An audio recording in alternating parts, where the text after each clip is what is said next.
Personally, I am the first grade student in Samarkand State Institute of Foreign Languages. And today I've got a presentation, to be honest, pretty cool one. I think you will love this, definitely. And a little bit about myself. First of all, I'm 80 years old. I just finished the school and I'm here.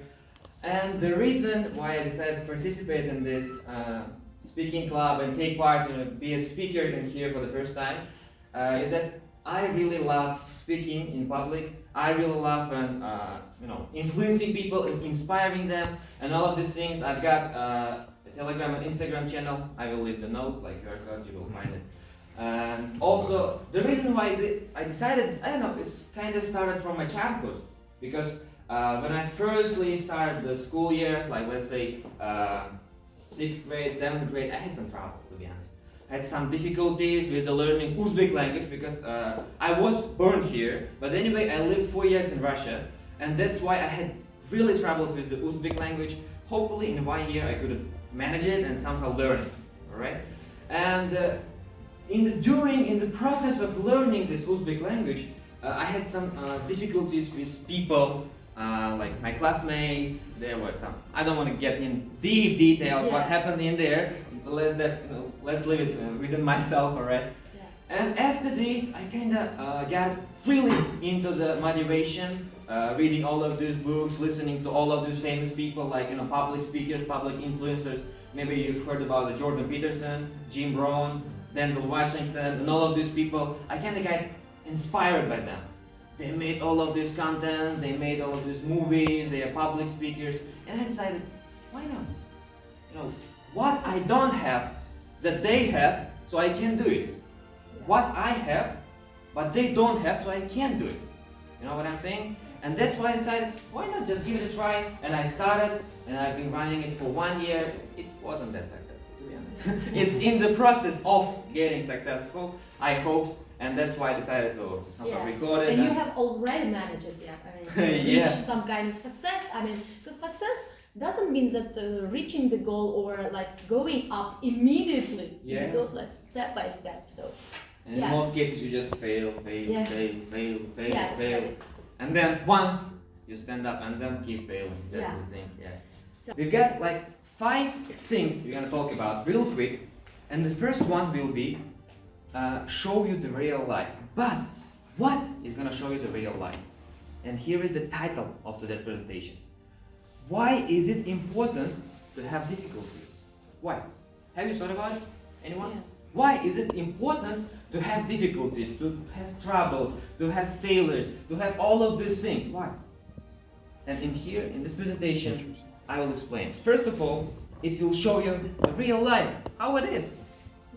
The second one, the strengths you get out of this, the power, the willingness, all of these qualities you can get which you didn't have before the failure, right? Then, pain leads to gain, right? We've heard about it, definitely. Gain, Born with a silver spoon in the mouth.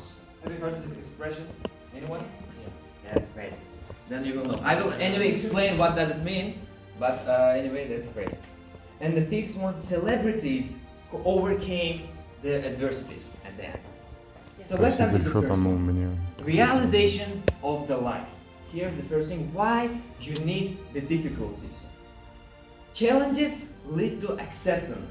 Let's say you've got all of these challenges, let's say you've got all of these failures, and you can't just sometimes stand up. You just can't. It's really difficult. You see, oh, I can't do it. I don't have these abilities. I don't have these skills. I don't have motivation. I don't have this. But when you fail, it leads to the acceptance. If you keep failing, but once you succeed in something, it's acceptance. You understand that, oh, I failed, but anyway, I can stand up. I failed, but anyway, I can manage it. And then you accept this. And the failure becomes just a tool to get closer to success. The failure just becomes the thing which leads you to success because you accept it. Sometimes you just overthink, overload yourself with all of these failures, and you have to just accept it. Yeah. And as a result, you lose all of your energy. By overthinking. You have no energy. You just sit within yourself. You just close yourself and do nothing. Absolutely. Here's the second thing. when you wish for better life, God gives you the adversities to overcome. Denzel Washington once said this. When you wish for better life, the God gives you the adversities to overcome. How good, right? How it sounds. Because when you wish for something better, God is not going to give you the things like right on you, you know. It's not going to fall on you. It's going to come after the difficulty. So He is sending you all of these difficulties. So once you overcame it, you can see the things, you can get the thing which you asked for. For example, I've heard one story about the ships. All of you heard about this. There was one man, right in the middle of the ocean, who was drowning, who was right there and had no hope. And he was asking the God to give him the boat so he can get out of there.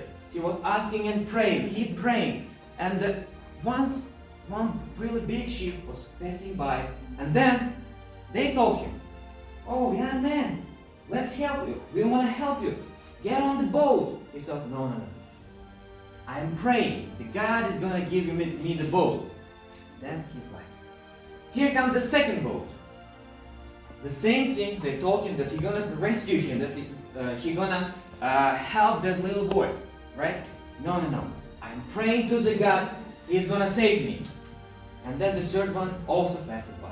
And here is the thing. He died. He died. Nothing happened.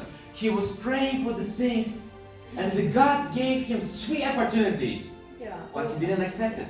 Right? That's the story. So when you wish for better life, the God is going to give you the adversities to overcome. Yeah. It means that our thoughts are stronger, yes? So we wish, first to think, and then thoughts are very powerful of us. So, yeah. And the third thing, what do you do when you get to the dead end, to the burnout? You just sit and do nothing, right? When you're at the end, you feel there, you stopped somewhere, and you have no idea what you're going to do next. You have no purpose, you have no desires, you have no things to do, but just to sit and think. And here, I'm going to say it real quick, the solution for this thing. It's really important to catch a break. You always do something, you hustle and bustle, you go somewhere, you struggle, you do all of these things. You have to catch a break. Yeah. You have to stop for a moment, you have to stop yourself and just think. Brainstorm yourself for a couple of minutes. Meditation also helps in this situation. So here you realize all of your whys, all of your whats, and all of your answer to all of these whys and whats. It's really important to have your whys. Yeah.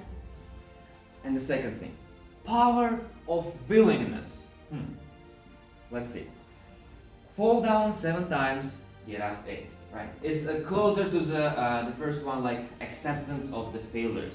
Yeah. When you have all of these adversities during your life, when you have all of these struggles during your life, you always fail 7 times, 8 times, 9 times, then 10 times. It doesn't matter. You fail a lot, right? But you have to always get up. And here, the power of willingness will help you. Self-discipline. Sometimes motivation is nothing. Motivation is nothing. It's temporary. It comes and goes. It moves. One time it just drops on you, and you have full of motivation in 2 a.m. in the morning, right? Have you had this? You wake up, oh my gosh, today I have to change my life. It's 2 a.m. in the morning, you're waking up, doing your push-ups if you need it, you're sitting and reading all of this, and once, after one day, the next day, you have never ever woken up at 2 a.m. and started all of these things again, right? You never did it. It happened with me hundreds of times, And here the self-discipline helps you during the adversities. Motivation is nothing, as I mentioned, and discipline is stronger than motivation. Yeah. When you discipline yourself, you have all of these daily schedules, you have all of these 1-year plans, you have all of these desires which you want to get during one period of life, right? And the discipline here is created. When you make all of these one-day schedules, today I'm going to do this, read books, make push-ups, go to the gym, eat healthy, you are disciplined. You are starting your discipline. Yeah. And motivation is nothing. Even though you don't want to do it, you look at your schedule, gosh, I gotta do this. And you go and do it. Right? That's the discipline. Yeah. Here the third thing. Mindset of a winner. Oh, how great. Yeah. Mindset of a winner. Power of willingness. After the failure, you have the mindset of a winner. You fail, you give up, you understand, you clarify what's the bad and good sides of the failure, you understand, and you have this mindset. You know this failure is nothing but the way to the success. Failure is nothing but the reason why you started. And all of these things. Mindset of a winner. You always see yourself winning. You don't see yourself failing, you don't see yourself giving up or something else. You see always yourself in front of everybody. You stay the first in the row. You are the first for a scholarship for somewhere universities. You are the first going somewhere. You are the first in the row, in the career, everywhere. It doesn't matter where it is, where you are. The main thing, you gotta see yourself the first. Mindset of a winner. You have to put yourself the first. It doesn't matter if that person is elder, wiser, better, stronger. You're the first. Yeah. You stay the first. Yes, it means like a person should learn to see himself like in the first roles, in the first places. Yes? Sure, mindset of a winner. Yeah, really. And the third thing. Oh, painless to gain. Gym is difficult. Yeah, I'm gonna real quick talk about the gym. Gym is really complicated. It takes energy. It takes your time. Definitely takes your time. Yeah. But the reason why I decided to put in here is that I read a book called Dopamine Nation. I've got a PDF if you want. I will send it. All right. The Dopamine Nation, where it says, if you go to the gym after 1 month, you will see nothing. If you go to the gym after 5 months, you will see nothing. If you go to the gym after 1 year, you will see something, but not the whole result. And here comes the one question. If you see nothing from the gym, why should you go there? If it's useful, like if you don't see the result during a period of time. The key here is that the power of gym is that you go there because of your discipline, not because of that result. Right? You want to be, how can I say, you want to live your healthy lifestyle, you want to have all of these muscles here and there and all of it around your body, right? Yes. But the gym is difficult, right? Sometimes you don't want to go. You have all of these leg days when you have to sit. Yeah. Everybody hates the leg days, right? Workouts, yes. Yeah, you want to get the biceps, get the triceps, right? Everyone hates the leg day. And that's why you need the discipline. You will see the result at the end. That's the power of dopamine. That's how our brain works. All of these dopamine things are, moving around your brain. And then, at the final end, like 1 year, let's say 1.5, whenever, you see the result and you get that gratification, right? That's the gym. And here's the second thing. Thomas Edison, 1000 and 1001. Can anybody tell me? What does it mean? Thomas Edison, 1000 and 1001. He is the creator of electric bulb, by the way. Today we just, you see how topics are today related, yes? Like, famous people never give up, and so we do, yes? Today, like, in spite of electricity, we managed to hold our, speaking club, you see, if you wish, you can do it. Like, if you don't wish, you have hundreds of excuses. Oh, no electricity, oh, no wish, and then no people, and then no mates, yes? So yeah, Thomas Edison is a pretty good example this year. Really good. Good job. And what about 1000 and 1001? Who knows? What does it mean? 1000? He tried. Yeah. He tried 1000 times. He tried 1000 times to get this little bulb working. All of these bulbs were just, dying, not working, blowing, I'm pretty sure, it wasn't mentioned in details, but I'm pretty sure that the blow, he was injured, it's 100% because it's a light bulb, it's made of glass and all of these metal wires, right? 1000 times. Have you tried something more than 10 times? Have you tried? Who tried? Something more than 10 times. More than 10 times. Push-ups. Except a push-up. No, yes. It doesn't count. You see how lazy we are sometimes. You see, towards going. That's how our brain works. Yeah, that's how our brain works. Really. Thomas Edison was somehow different. Did he have a third hand? maybe third eye or third ear. He was just like us. Same thing. 1,000 times. And the 1,001st was the light bulb. After all of these failures, difficulties, pains, injuries, he kind of managed it. But let me tell you one funny thing about it. The last version of the light bulb was ideal. It never turned off. It never died. And in order to make money, he made them die. That's how can I say? That's the way of making money. If you make the infinite bulb, which is gonna, how can I say, work for you for forever, right? How are you gonna make money out of it? So everybody on the wall can buy just one thing and never use it again, right? And then here is what he did. He just made them die to make money.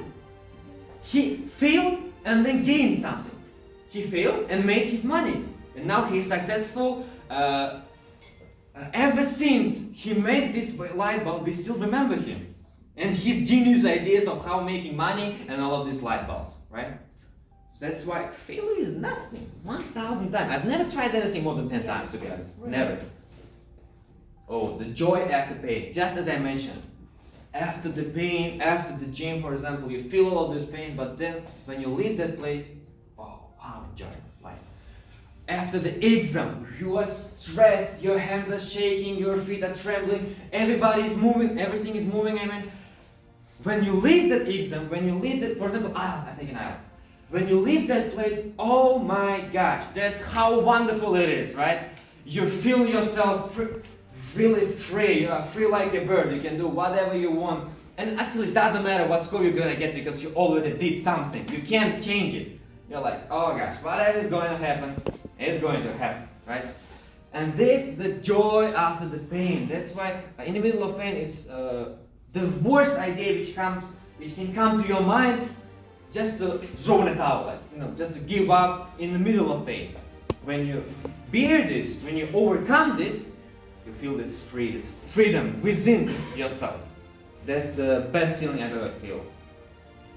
Oh, the most, like one of my favorites one. Born with a silver spoon in the mouth. You said you know this. What's the definition like? What's the translation? You can say in any language you want.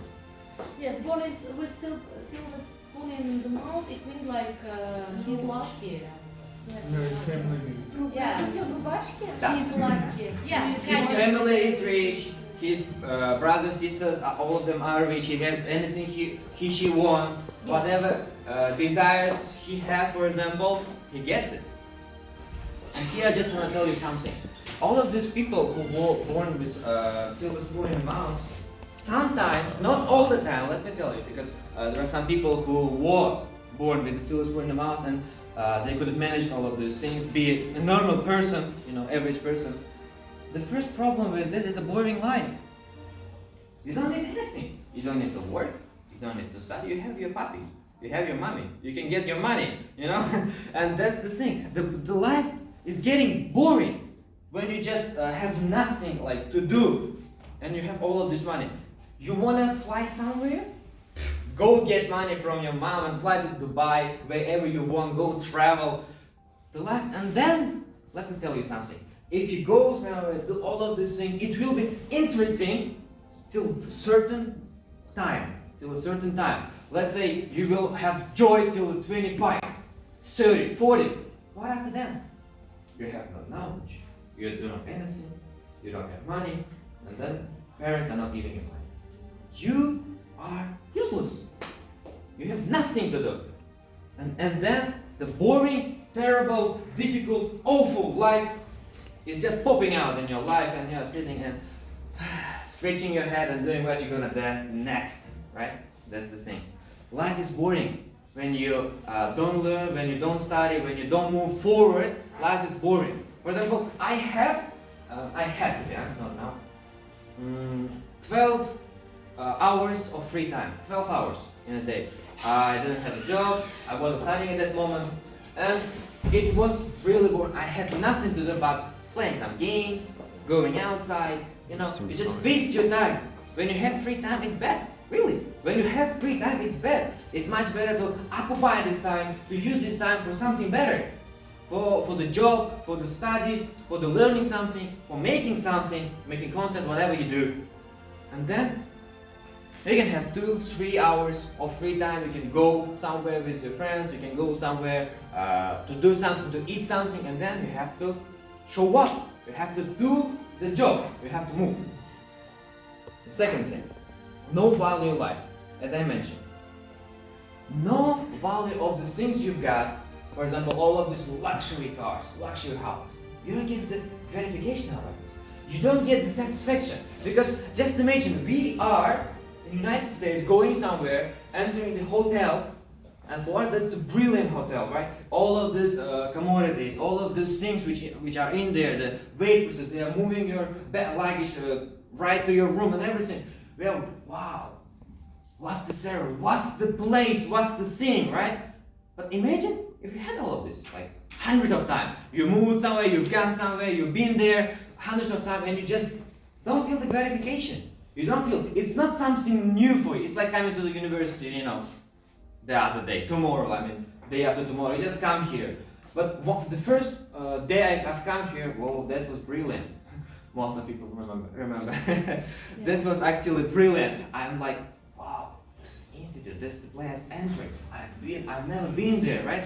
When you do something for the first time, it's great. But when you do it constantly, you have no gratification out of this, because you have all of this, your mother's and father's money. Related to the people who were born with a silver spoon in their mouths. That's what I'm relating to. Yeah. And no self-development, just as I mentioned, real quick. You don't grow, you don't move somewhere, you just sit and spend the money of your parents. So, and the last part, as I mentioned, the history, like some parts of famous people and their adversities, what they've come through. The Steve Harvey. Let me tell you something a little bit about it. The first thing, you lived in the car for a couple of years. In the car. It's not a van, so you can, it's your portable house or whatever. It's a car. He was that poor that he didn't have the money to buy a house, to buy at least the one or something hotel. He was really poor. He lived in a car for a couple of years. And just one thing, every day he was praying to the God to reach to his dreams. Every day. I've seen almost 10, 15 full shows, like 1-2 hours of Steve Harvey to make some research, to find out something. And he didn't have money. He was just praying. Yeah. Second thing, as I mentioned, had no money, prayed to the God every day.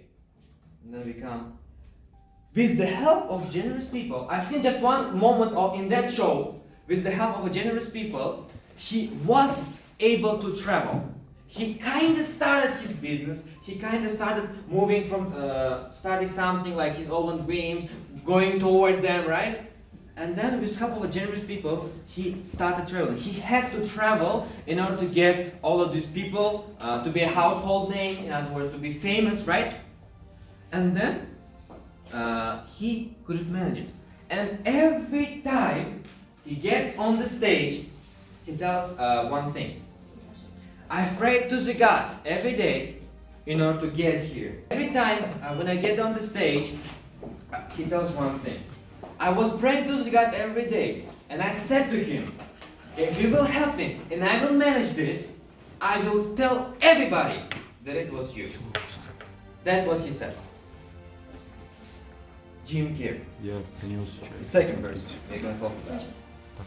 His father lost his job, and it was really complicated. Just imagine, you have no money in your house, you have nothing to do, you're just sitting. And then because of this, because of the problem that they... it was expected. Because of the problem that they didn't have any kind of money, they slept in a tent. Do you know what tent is? Tent. T-E-N-T. Tent. It's like, how can I say? We use it when we go camping. Yeah, exactly. We use it when you go camping. I forgot that in Russian. That's the definition, yeah. We use it when you go camping, you just get inside of it, it's like small shelter, and you just sit in there, nothing but the, how can I say, made walls, nothing. They had nothing, just the sample walls so the wind they won't kill them. Yeah. And they slept in the tent. Worked as a janitor to make money, cleaning all of these places, doing. Can you imagine Jim Carrey cleaning your floor? Can you imagine Jim Carrey cleaning your toilet or something like this? Yeah, public toilet. Sweeping the streets? No, you will never see this because, you know, how can I say? He has come through this. He overcame through this. He's gone through this, right? And that's the thing. The first thing, singing and dreaming about the future. How important. When you dream, when visualize. I would say the most important thing here is that you visualize where you're going. If you don't visualize it, you're not going. Yeah. Sometimes, you know, I see myself like in the future for 2 years speaking to somebody, speaking somewhere, like something, how can I say, Kind interview. of secret, yeah. We have to learn how to visualize how we see ourselves in the future, in gaining goals. I mean, yeah. Sometimes it's you know, you can see your future 10 years, 3 years, you can see your future in 1 month. It differs, you know, it depends on the kind of people you are, it depends what kind of wish you've got and all of those things. That was the scheme. Oh, here is the most interesting part, you know, I've created just for this presentation. Let's have a look for this. Yeah, let's look. Interestingly. Someone, Yes. no name, no age, no year, no date, nothing. Someone has gone through all difficulties. Difficulties with life, difficulties with money, difficulties with all of this financial, motivational, inspirational, all this mental problems. I'm not going to say that schizophrenic or something, just a mental problem, like difficulties, for example, anxiety or something like this. That's the first thing. The second thing, he had a burnout. She, who knows? He had a burnout. He tried something, but eventually, you know, somehow couldn't have managed it, and then stopped somewhere, sitting and waiting and doing for something. Someone did this, right? The third thing, Interesting. spent his whole life trying to achieve his goals, but haven't achieved it yet. Yes. How is If it is yet, probably. Probably, yeah. Probably yet. Who can be this guy? Don't tell anything. I want them to guess. Okay. All right. But haven't achieved it yet. He or she, I'm not telling the gender, so he or she, but I will go with he. He is doing something, working on something, moving somewhere, always struggling, always moving. How can I say? Trying, working, asking, joining, doing, you know? And but haven't done it, haven't achieved his dream, his goals, or something like this. The fourth thing, all people around him are gossiping about him, right? Him or her, yes? Yeah, him or her. Maybe. I just said he, so I don't want to he, she all the time. That's Yeah. why I just stick with one word. Mainly we use like a pronoun he for general, I mean, That, humanity, yeah. for general. True. Yeah. All people around him are gossiping. They are telling that, oh, you're not gonna do this. Oh, you will never achieve this. Why you started? Oh, give up. It's not yours. It's not It's yours. kind of distraction. Yeah, don't try this. Or sometimes they just don't tell it to you. There's some behind, but we don't see what's behind. Right? That's the Yeah. thing. And but anyway, he could have managed his problem. Yeah. He could have overcame this. He could have done this. He could have spent his time, and then eventually, he kinda reached his goal. Yeah. Kinda reached his goal. Yeah. I know it may be really complicated to guess who it is. But can you try it? Oh, Don't tell anything. Oh, so. Because It's he or she. anybody else? Someone else? Who is this? So it's Ronaldo. you. No. It's not me. It's not me. It's not me. Really? Yeah. Who? Famous people. No, I would say no. Who? But according to your like paintings, Yeah. I probably thought that it may be you. I don't know. I think so. Why? Yeah. Why is this? So- Why is this idea come up? I don't Here know. is the answer. Yeah. As you mentioned, you get it right. It's all of you. Yeah. It's you. It's you. Each of you. Yes. You haven't achieved it yet. You are struggling. You are working on this. Somehow could have managed your problem. Somehow could have done it. but you haven't reached it yet. And it's you. You are working. You are in the process. You are, how can I say, trying to move there. It's you. The last person of my presentation is you. All of you, personally. Each of you. Thank you for listening.